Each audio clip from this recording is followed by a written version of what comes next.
everybody, and welcome to a special conversation hosted by the Atlanta Jewish Film Festival about the film Soros. I am happy to be here with you as a moderator, Faye Twersky, the incoming president of the Arthur M. Blank Family Foundation in Atlanta.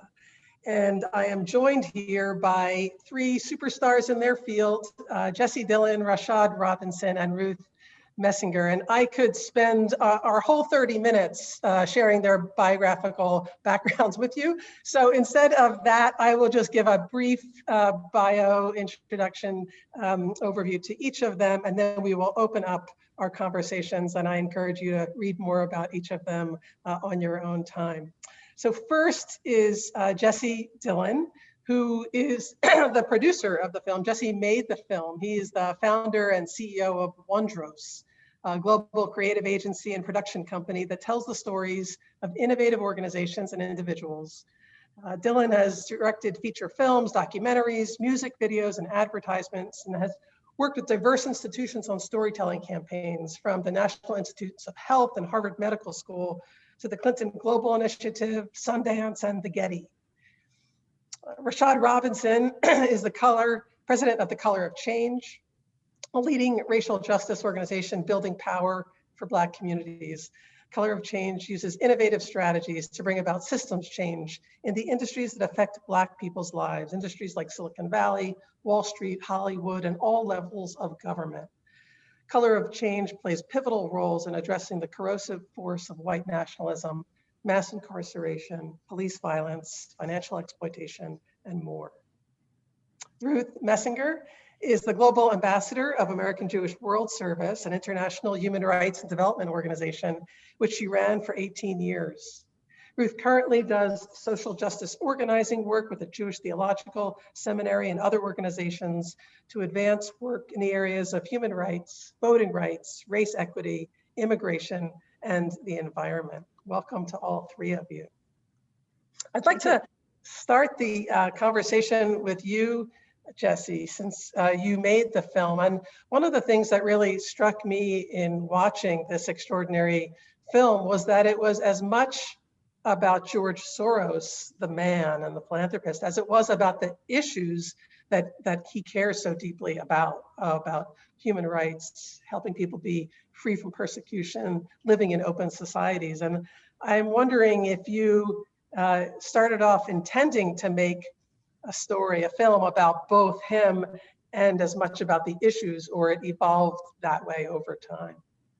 I think we were trying to make a movie about the issues and about what we all as individuals could do to participate in these issues and the choices we have to make in this incredibly complex world. So I think that if we had just made it about George by himself, it would not have been as interesting as exploring the issues that he spent his life fighting for, you know. Yeah. And when you made the film, were there things that you learned in making the film that you discovered along the way that you didn't know before you started to put the story on film? You know, it took a long time to make the movie, and I learned a lot about all of our moral responsibility to help others at the, you know, we may not think that we have a need to, you know, and so I think that was something in traveling around the world with him and seeing. At first I would think, well, why is he coming to this place? You know, why are we going to Senegal to you know, look at voting rights in Senegal? And then you'd realize after a while, like, yeah, well, that's right. We need to, you know, we need to care about everybody everywhere. And that he really has an expansive mind. And I think that was probably the greatest thing that I learned, was that we need to care about any person who's held away from the center. They're as important as anybody who's in the center of the conversation.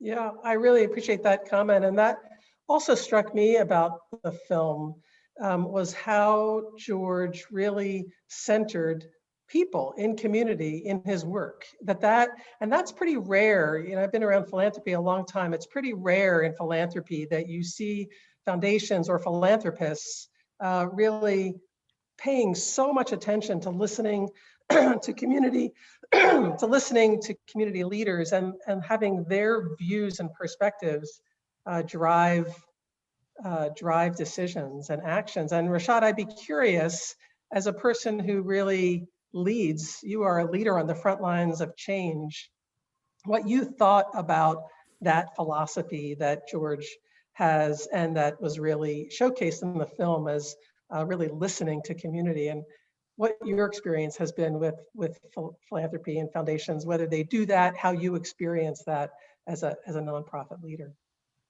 Well, first of all, thank you. It's a pleasure to be here at the film festival, and the power of film and storytelling to bring ideas to life is so incredibly important. So congratulations on the film as well, and all of the ways in which it gives us a chance, right, to talk about the work of George Soros. And beyond this sort of philosophy, right, is the acting of actually driving ideas to action, which is sometimes the gap that we can see. We can see the conversations around listening in a sort of board annual statement or sort of the video on a website, but it doesn't always actually play itself out into sort of the work. And that's really, I think, the power is the listening. And listening is incredibly hard. Doing the work to actually listening and translating that into work. And across philanthropy, you sort of see people talking about listening or trusting, right? Charles Koch, for instance, whole book that just came out is all about trusting people, right? It's actually like, I think it's like the centerpiece, it's trust. It's about trusting people, but who does he trust? Who are the people, right? The idea that for throughout his work, Mr. Soros has spent time trusting Black communities, trusting Black leaders, not just to be the implementers and the boots on the ground, but to be the strategists and the creators of their own story of liberation and justice. And that, right, is that's the difference between supporting someone to organize on systems that someone else owns and helping people build the infrastructure to own their own systems. And whether it is the work to at the very beginning, before the White House and many others, to see the canary in the mine around Black men and boys and make deep investments before it was a national conversation, whether it was the work around criminal justice. When I got to Color of Change nearly 10 years ago, there were not very many funders. There wasn't all the Silicon Valley donors. There weren't the list of people who had read Michelle Alexander's book. In fact, Mr. Soros was an early supporter of Michelle Alexander's thought leadership. There wasn't the folks that had watched Ava DuVernay's 13th. There were just a few funders supporting grassroots organizations to deal with the fact that the United States has 4% of the world's population and 25% of the world's incarcerated population. And you don't solve that simply by ideas if you don't help to support the communities, the leaders, and the folks in harm's way to be more powerful. And I think that listening, that trusting only matters when you are able to combine it with responding. And that, I think, has been really a powerful piece of Mr. Soros's work. Thank you so much, Rashad. Two follow-ups to you. One is, can you share with our audience who Michelle Alexander is and what her book is so that they all have the benefit of that? And then a second harder question, or maybe not harder, but of a different sort, is how do you, as a leader, an advocate, also listen to community? So you're both part of community, but you also need to do your listening. So I'm just curious, how does that translate into your work?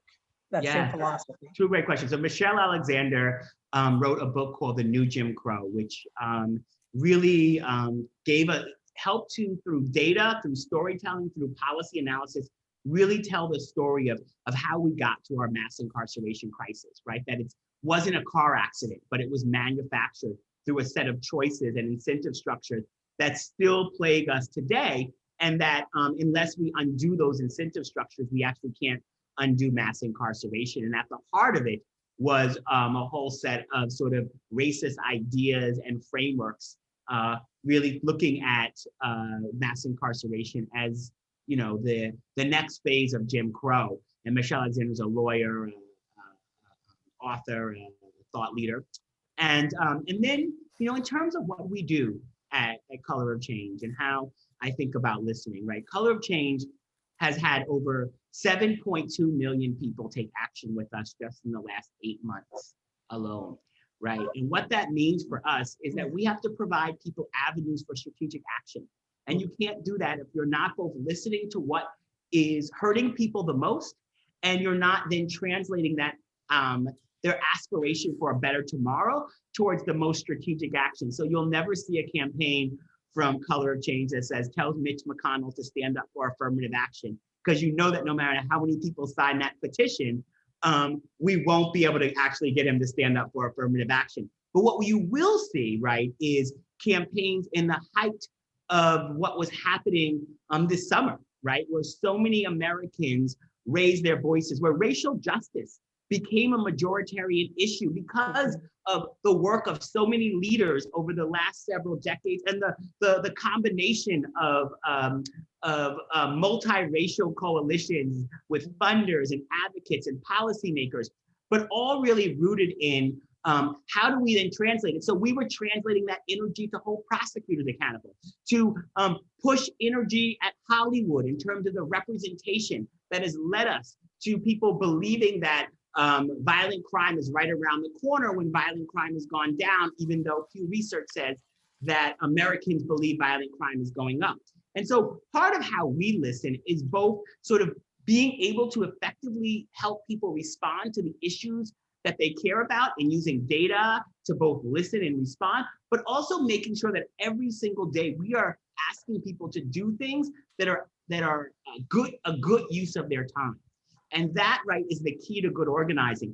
And you can't actually do that work at scale if you don't have infrastructure. And infrastructure takes money and resources. So it requires philanthropists to be able to trust the leadership of our organization to maybe not tell them every single issue that we're going to be working on throughout the whole year, because at the beginning of the year, I couldn't have predicted the uprisings exactly the way they were going to happen in the summer. What we knew is that we had to be in a position to help people translate their outrage, their energy, their hopes and dreams into the ability to be more powerful to change the rules.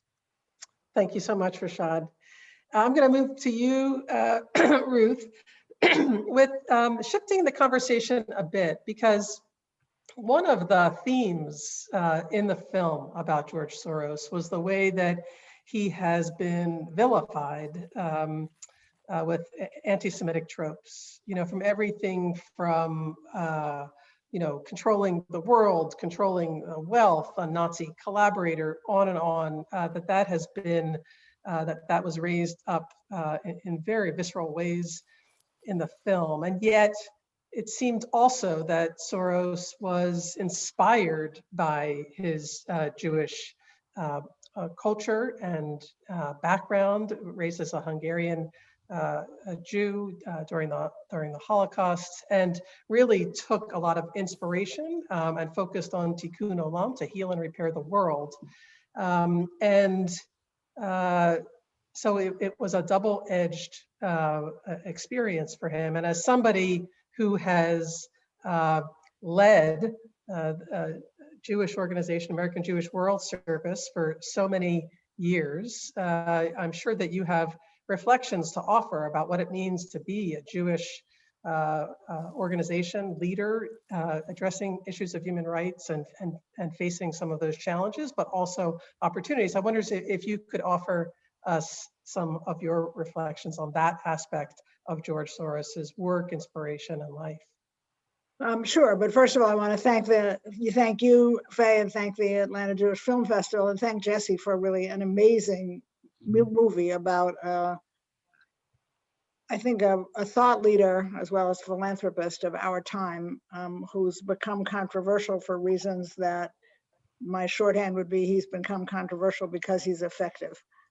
And I want to underscore when Rashad talked a lot about the capacity of Soros and his people to listen, I want to underscore that by saying that from the point of view of American Jewish World Service, which, as you say, does fund grassroots efforts at social change in 19 different countries in the Asia, Africa, Latin America, and the Caribbean, Soros is virtually one of the only other funders who actually puts his people on the ground in those countries to listen to what's going on. So it's not a funder dropping in. It's a local office of the Soros or of the Open Society Foundation that is listening to everybody on the ground and making decisions. So kudos to him for that. That is very much the way we work, and we think very highly of the fact that Soros works there, and we wish that more people would actually do the kind of listening to people on the ground that the film captures so nicely.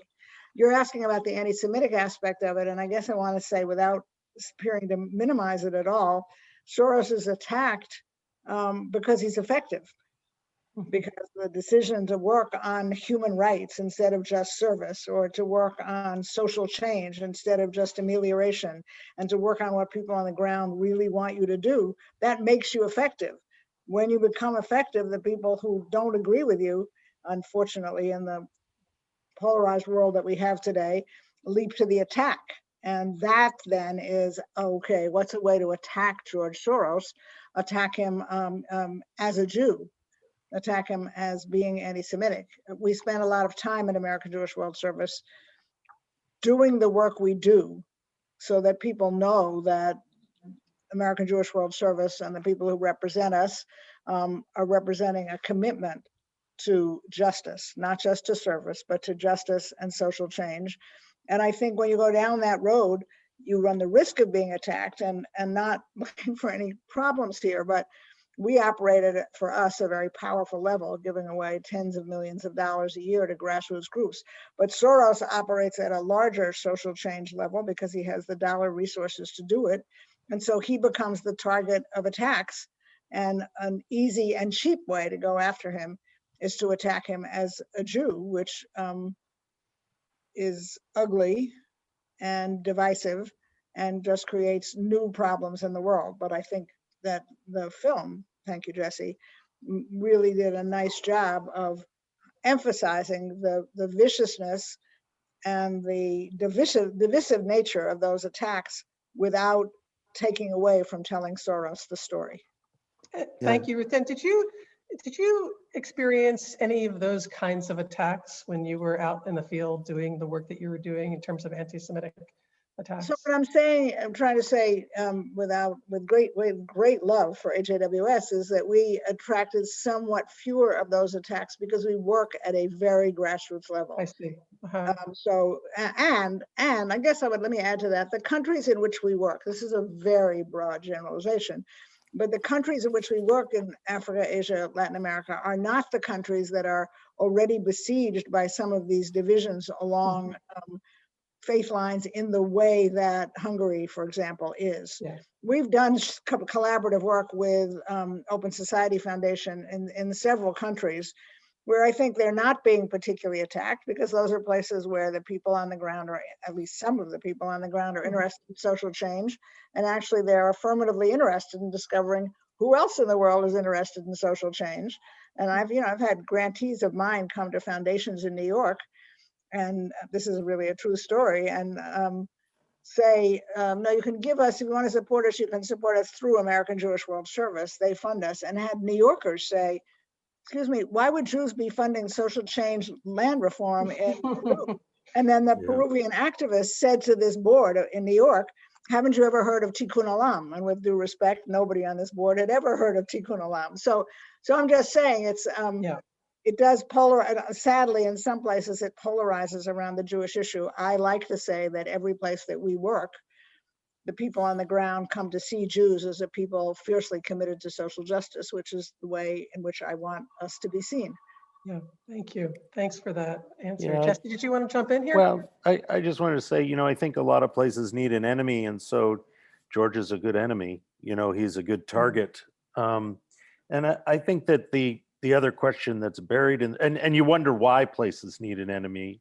I mean, Viktor Orban in Hungary needs an enemy because he's trying to stay in power, but in a lot of places, just they need an enemy just because they need an enemy. And so George is as good as any because he's a somewhat mysterious character. But I would say that what it comes down to, and I think that in these two organizations, you guys are dealing with this too, is who do you trust?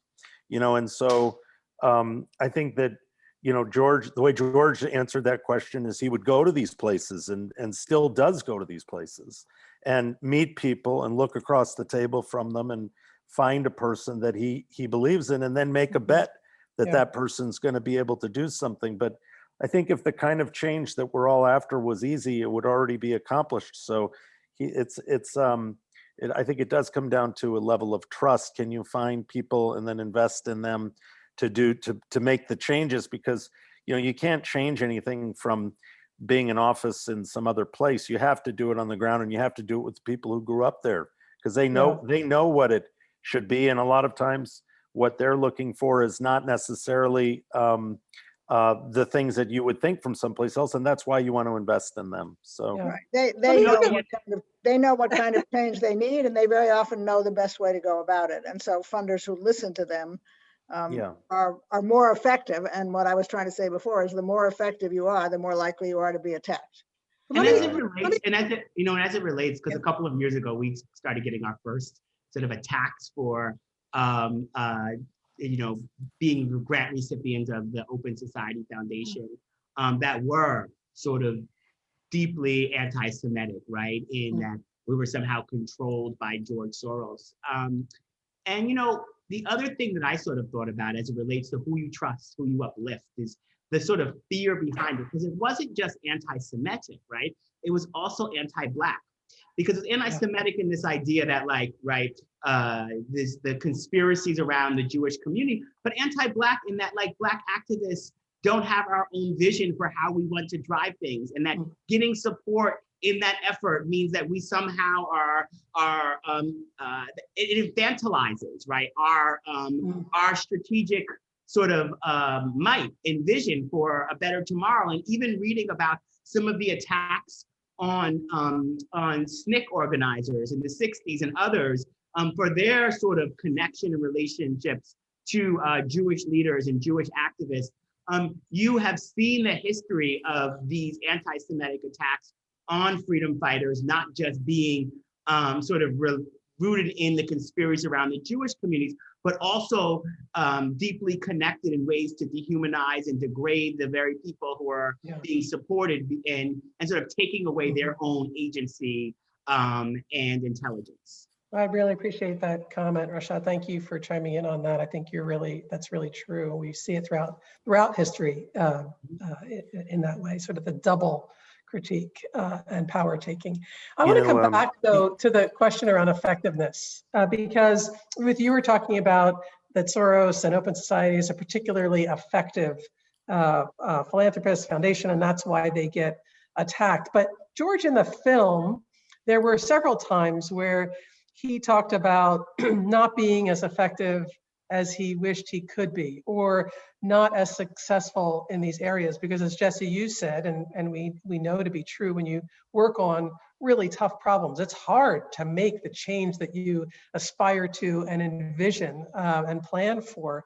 And as he talked about it, he said, there were only a few times where you actually saw the change you envisioned. And sometimes you saw a change, it was different than what you envisioned, still good, but not the same as you thought it would be. And so I'd just be curious to hear from all of you about that, if you have any thoughts. But Jesse, starting with you, I'd be curious to hear your thoughts on his own assessment of effectiveness. As Rashad was talking, I was thinking about Rabbi Heschel, who came out of Poland, out of the Holocaust, and then, marched with Martin Luther King, was one of Martin Luther King's great confidants. And I'm not sure he would have thought his change was in a straight line. I think that it's, George, I think, looks at it as a way where he was going for a certain thing, but he didn't achieve that, but he achieved something else.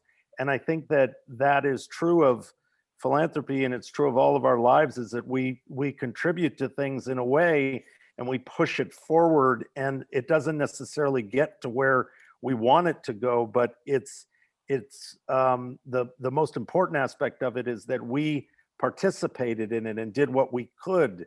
I think that the road is long, and it takes a lot of these things that we're interested in changing. There's great reversals on the road. It's we just got to stay out there like in the Odyssey, and just, all that happens in the Odyssey is they go to fight the Peloponnesian Wars and then he comes back, but we're all out there on that road trying to do that. And I think that's the task that all of us who are thinking about these progressive issues need to keep in mind, is that, we may not get there in our time, but eventually we will, Thank you. Ruth, do you have any thoughts about that? You talked about George being particularly effective. And do you think about effectiveness in that same way that Jesse was describing, kind of more cathedral building? Like you're taking steps, you're building for the future. You're not always necessarily seeing the results in real time today. Ruth, you're on mute. Sorry, yes, absolutely is the answer. And that really is the fundamental principle of organizing, something that Rashad does very well. But you reach out to engage lots of people. There is a Jewish proverb that says you're not required to complete the task, but you can't refuse to participate. And we're just adding a dimension to that. Participating, first of all, moves the needle. Second of all, it may actually help the engaged group, which we hope is growing, shift their sights a little bit. Think of, here's an easier victory to pick up. That's what you want to do. That's what all of us, to be direct, Faye, that's what all of us do in our lives. You sit today, it's about to be, or was like a month ago, about to be New Year's, and you decide, okay, here's what I'm going to do next year. And then you decide after 3 weeks, okay, I can't do it the way I envisioned it because I'm not a perfect human being, but here's something else I can do. Here's a way in which I can move the needle. Here's a way in which I can make change. And that's what, when I talk about Soros being effective, it's first of all, this principle that both the film and Rashad and I talk to, which is like, he listens to people. So he's not, with all due respect, he's not using his resources, which to people like me seem vast, but are not endless. He's not using his resources focused on what George Soros thinks this country and this group of people need right now. It's not, of course, that's an element of it, but the flexibility is there in his funding to make change where change is possible. Color of Change does a lot of that work. You win what you can. You take one advertiser off a program. Doesn't destroy the program, much as we might wish it does, but it sends a message, and it engages more people. And in the case of American Jewish World Service, we see our partners, our grassroots groups on the ground, engaging more people, winning small victories that give them, frankly, hope that they can keep going. And that's what I think is the best kind of funding. And, I want to say one other point, and that is when I talk about effective here, because Soros is such a large funder, I'm thinking about the quote unquote rival funder being the government. And, our government does, not in the last 4 years, but mostly, our government does lots of international work, some of it oriented toward advancing human rights, but not all of it. So over a century or two, our government has made decisions which are not always, in my mind, in the interest of the people on the ground. Yeah. And I think one of the reasons that Soros is a threat is when he comes into a country, it's not, oh, let me do what will make the elites here happy. It's like, let's see what we can do to fuel and infuse some elements of social change. We don't know exactly where they will go. We don't know exactly how long it will take to get there, but that's where our resources should go.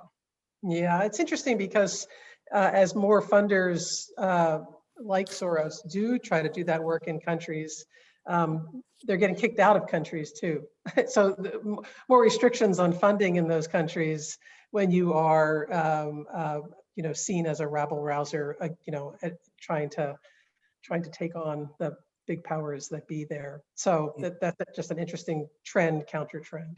Rashad, I want to say something. I want to say something about that effectiveness piece because the last time I saw Mr. Soros was a couple of years ago,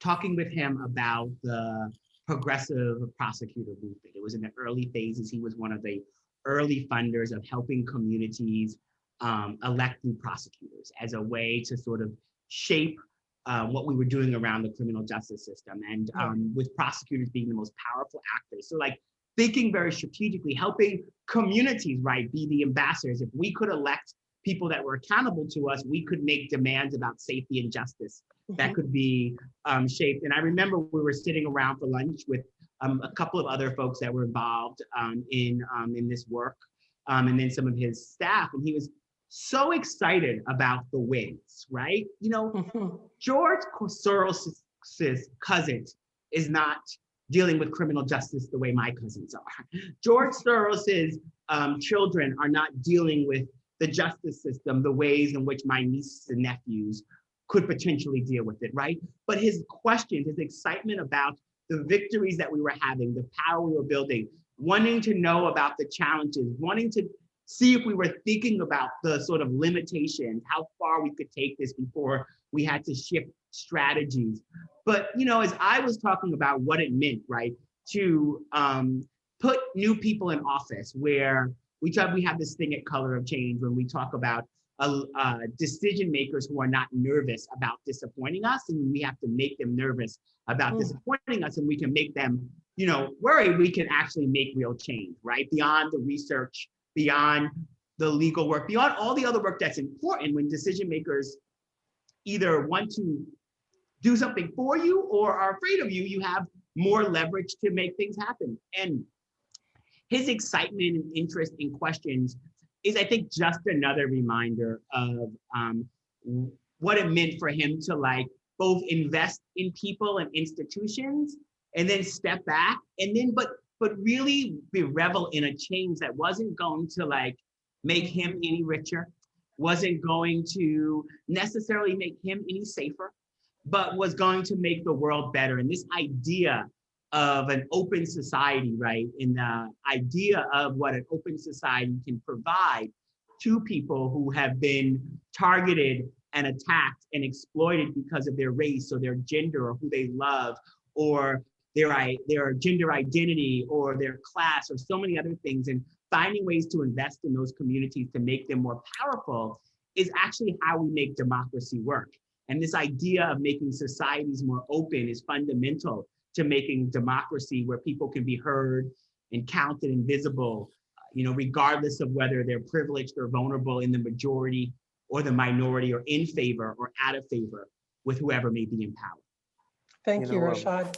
Yeah, the theme around effectiveness, to me, that I just want to lift up, that it's coming from all of you, which is great, is that, you know, the effectiveness working on thorny issues, tricky issues, human issues, issues around open societies, human rights, democracies, isn't a straight line, and that it requires ongoing openness, listening, and learning. And that was what we saw him really embody, which I thought was unusual.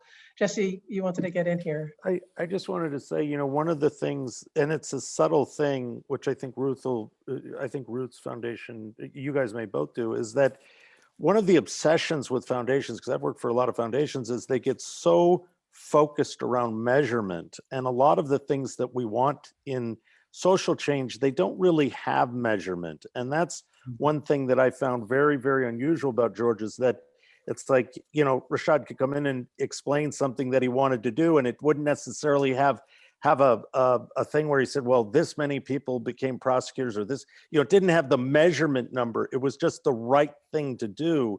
And I think that that makes him very unusual, because most of the time people are trying to grapple with, well, okay, I'm going to give this money. How am I going to get back? You know, what do I get for my money?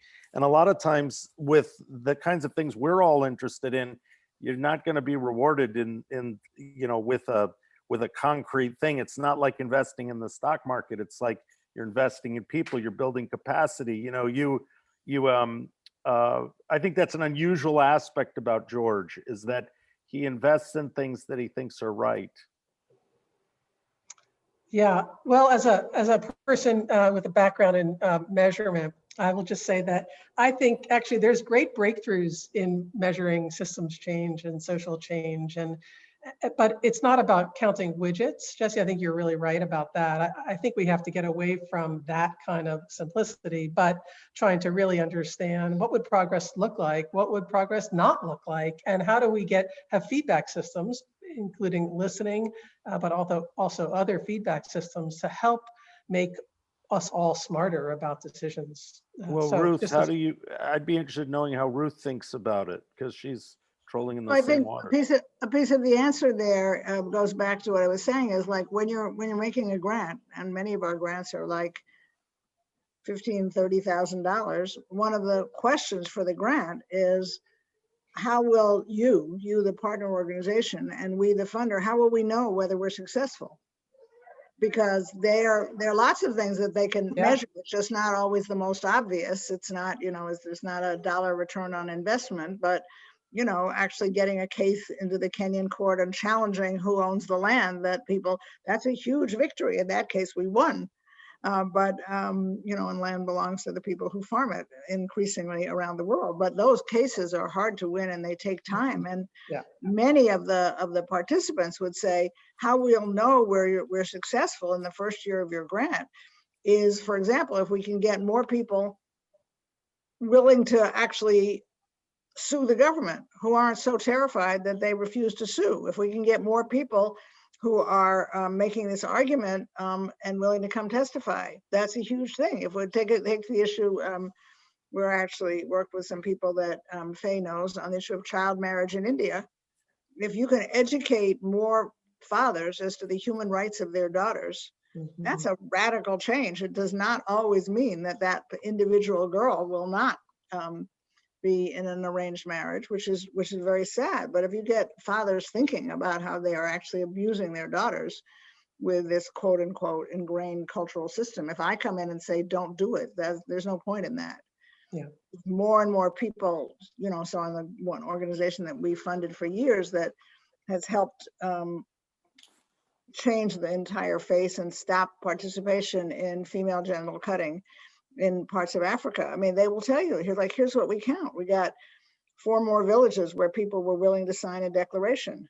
We actually got an imam who agreed that there's nothing about this in the Quran. Those are small incremental step changes. And sometimes we define them, but more often I would say the groups that we're partnering with help us identify what looks like success. That's right. That's a great example because it's also about information to help you make more decisions rather than just provide judgment. Jesse, were you going to follow up? In George's case, Jesse, I would say in American Jewish World Service case, we see the world through a human rights lens. George sees the world through an open society lens, which is not so radically different, somewhat similar. Yeah. But so promoting open society, getting more visible efforts of democracy on the ground, even if it doesn't win the next election or unfortunately stop the next dictator, those are all indications. And I was really saying before, and I think the movie makes the case very subtly. I hope you meant to make this, but that George is attacked partly because he's effective. He is changing hearts and minds. And so people are like, oh my God, how come this one guy can do that? By the way, we're not going to get to discuss this today, Faye, but the film, thank you, Jesse, raises huge questions about philanthropy. And the people who are like hysterical that one man has all this money and he's moving around changing the world. The answer to that is like, if you, the small taxpayer in pick a country, any country, if your government used your taxes to help influence change in the world, then, more power to them. Meanwhile, they're not doing that. So well, that is a whole other topic, the whole issue of philanthropy and what role philanthropists can and should play. What's the moral imperative and what's the risk and danger in overplaying those hands? I think it's actually a complex set of issues.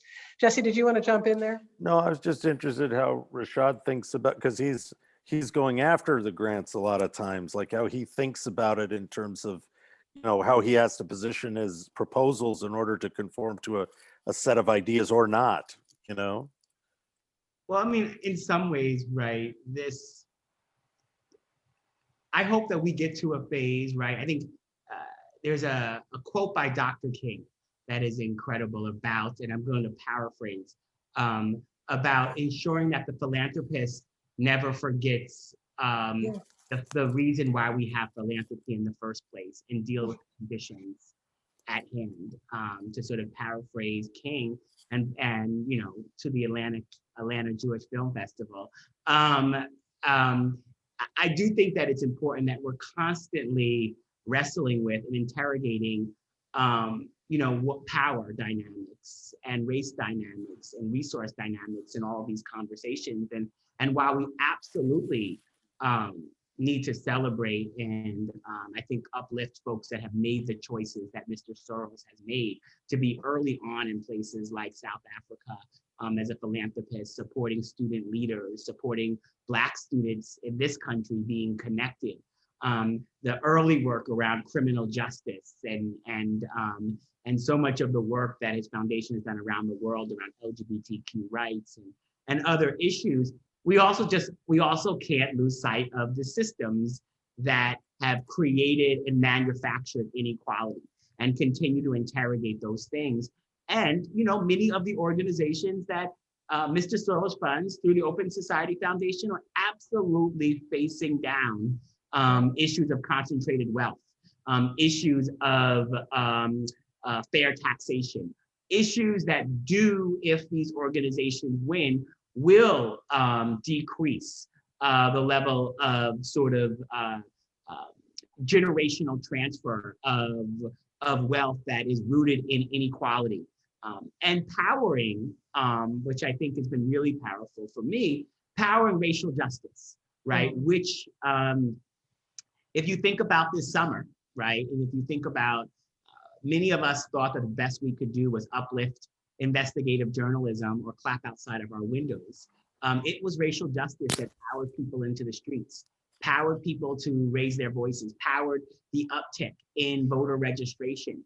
And in so many ways, Black people are not the majority, nor do Black people have a whole lot of concentrated wealth. And so the idea of building and supporting Black movements requires leaders on the ground, but also requires folks that are willing to invest and trust and help to support us moving forward. And those two things have to sort of find the right ways to work together. And it also has to, and that means that people who are not part of our communities have to not just think about charity, but think about structural change, right? Not just think about water bottles to Flint, but think about how to make those communities in Flint more powerful to ensure that the pipes are clean in the first place. Not just think about service days at inner city schools, but think about funding the activists and the leaders in communities that actually fight to change public education in the first place. That, right, is how we translate visibility, awareness of issues into the power to change rules. And I think that in so many ways, this idea of open society combined with the actions of Mr. Soros have really been really powerful. And I think that if more people can see this film as we end up in a world with more and more concentrated wealth, more and more inequality fueled by all sorts of things over the last 4 years and before, to be clear, we hopefully will have more people that think about what to do in ways that will actually advance more. Thank you, Rashad. Jesse, did George see the film? Yeah. And what did he think of it? I'm not sure exactly, but I think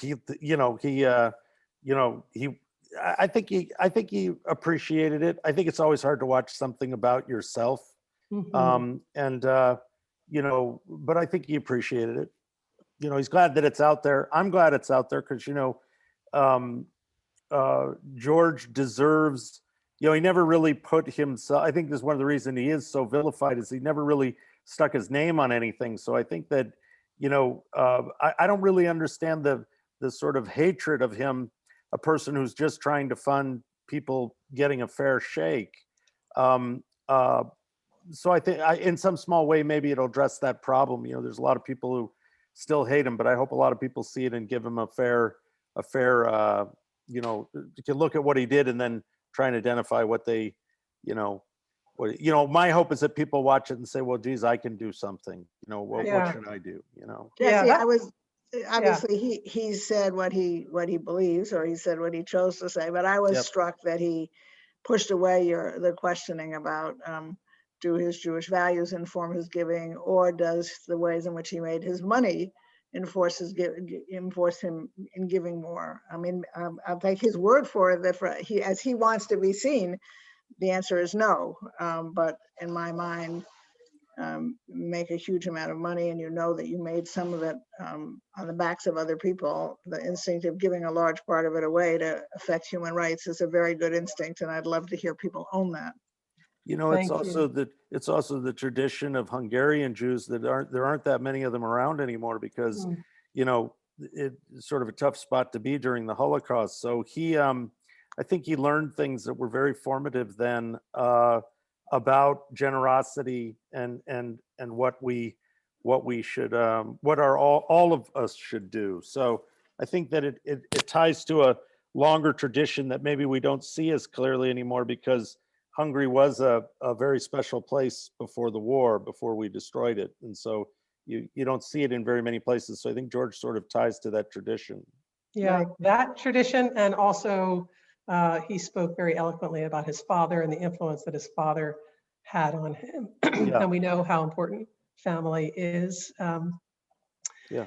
I'm going to bring us to a close now and thank all of the panelists for a rich conversation, both about the film, but really about what the film was about. So thank you, Jesse, first for Yeah. making such an extraordinary film, telling the story that, as Rashad was just saying, the storytelling itself can inform and inspire others to action. And that action, as Ruth was describing, needs to be iterative. We need to take action and learn and adjust and know that we're moving in the right direction and making a contribution because we have a moral obligation to make that contribution. I want to thank all of the people watching this conversation and hope you enjoy the rest of the Atlanta Jewish Film Festival. Thank you Thank for you. having us. Thanks all. Thank you for having us. Thank you, Bye, you Jesse. guys.